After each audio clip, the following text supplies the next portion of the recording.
Bridge નજીક ગત મોડી સાંજે બીઆરટીએસ બસની અડફેટમાં આવતા એક બાઇક સવારનું ઘટના સ્થળે જ મોત થયું હતું. મૃતકના પુત્રની ફરિયાદને આધારે પોલીસે બસ ચાલકની ધરપકડ કરી આગળની તપાસ હાથ ધરી છે.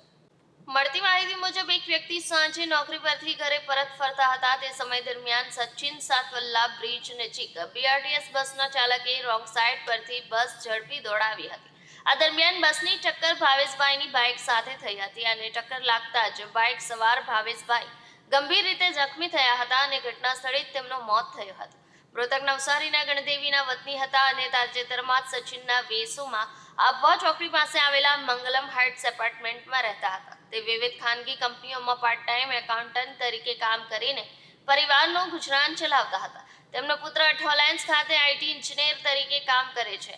આ બનાવ અંગે સચિન પોલીસે બસ ચાલકની સામે ભારતીય દંડ સંહિતાની કલમો હેઠળ ગુનો નોંધી બસ ચાલકની ધરપકડ કરી વધુ પૂછતાછ હાથ ધરી છે.